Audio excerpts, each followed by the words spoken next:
السلام عليكم ومرحبا بكم في ريم بودكاست داركم الثانية. كنتمنى تكونوا بخير وانتم كتشوفوا هذا الفيديو، وبغيت نشكركم بهذه المناسبة بزاف على التفاعل ديالكم في اخر فيديو والحب اللي شفتو. بغيت نقول لكم بلي كنبغيكم بزاف.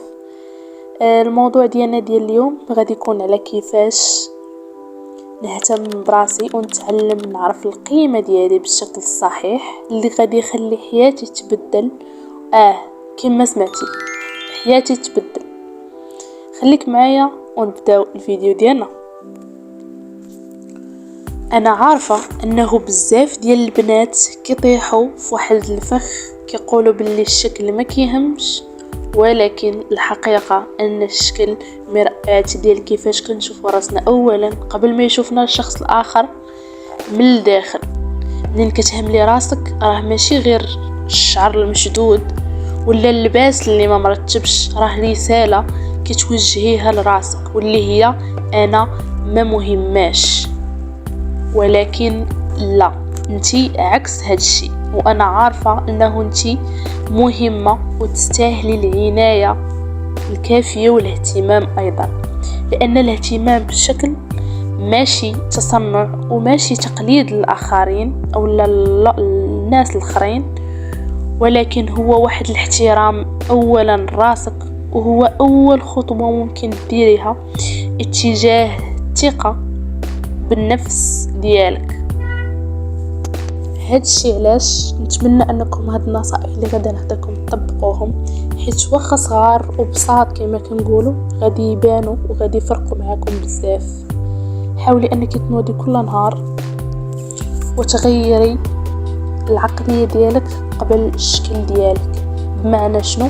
معنى انه نعرف القيمه الحقيقيه ديالي، بلي انا الا عرفت راسي مزيان وعرفت شكون انا راه كوني اكيد انه هذا الشيء غادي يبان حتى على الشكل ديالك. هذا الشيء علاش خصنا نهتموا بالعقليه ديالنا وحتى المظهر ديالنا. حاول تغسلي وجهك واخا كتبان لك حاجه اللي ماشي شي حاجه، ولكن كوني اكيده انه غادي تحسي براسك انسانه اخرى، غادي تحسي بها من بعد واحد المده اللي وانتي كتطبقي في هادشي. حاولي تسرحي شعرك حتى الا كنتي في الدار، لبسي واحد اللباس نقي ومرتاح وماشي بالضروره غالي، ديري واحد العطر خفيف كيعطيك طاقه زوينه، رتبي البلاصه اللي كتنعسي فيها حيت كيعطي لعقلك ولجسمك الراحه. كوني اكيده باللي الا درتي هادشي راه غادي تشوفي هادشي. ونتمنى البنات اللي يطبقوا هادشي يكتبوه لينا في الكومونتير، نبغي نشوفكم كاملين. خاصك تعرفي باللي التفاصيل الصغيره هي اللي كتفرق او لا كتبدل. والعجز ماشي عيب، ولكن الاستسلام اللي عيب. حاولي تقولي لراسك انا اليوم غادي نبدل حاجه وحده فقط، وكوني اكيده ان هذيك الحاجه الصغيره غادي تجر وراها بزاف ديال الحوايج وبزاف ديال التغييرات وبزاف ديال العادات والطاقه الايجابيه. وما تقارنيش راسك ببنات اخرين، حيت غالبا كيكون غير حقيقي داكشي اللي كنشوفوه حنا، مادام حنا ما حاضرينش ليه وما كنشوفوهش داكشي ديريكت. قارني راسك بالبارح واليوم، حاولي تشوفي شكون كنتي البارح وشكون وليتي اليوم. ما كنقصدش بالبارح ولكن شكون كنت انا هذه قبل 1 عام، شكون كنت انا هذه قبل 1 عامين، واكيد غادي تشوفي واحد النقطه ايجابيه في هذا الشيء. وفكري معايا، الا جا شي واحد مهم لحياتك واش ما غاديش تهتمي براسك؟ علاش ما نقولوش باللي هذا الشخص المهم هو انتي؟ انتي كوني اكيده انه انتي الشخص المهم الاول في حياتك قبل ما يتزاد اي شخص اخر في ليست ديال الناس في حياتك.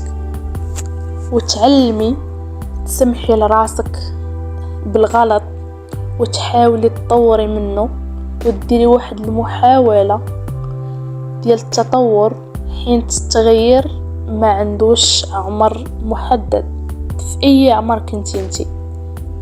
واخيرا عرفي باللي الا سمعتي هاد الهضره ودخلات لقلبك، عرفي باللي انتي تكوني اكيد في الطريق الوعي وفي الطريق الصحيح، وكوني اكيدة ان الخير مازال جاي القدام. كنتمنى لكم الخير كاملين، وتشوفوا اي حاجة زوينة في الحياة ديالكم ان شاء الله، والعام الجديد اللي دخل عليكم ودخل علينا. وكنتمنى يكون الفيديو ديال اليوم عجبكم وتكونوا استفدتوا منه بزاف.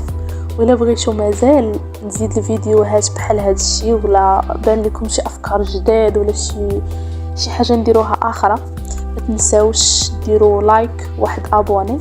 وراكم عارفين باللي الا خليتوا لي الافكار او اي حاجه في الكومنتات راه غادي نشوفها وغادي نكون فرحانه وغادي نجاوب كل وحده منكم. وكنتمنى تكونوا كاملين فرحانين، وبسلام عليكم.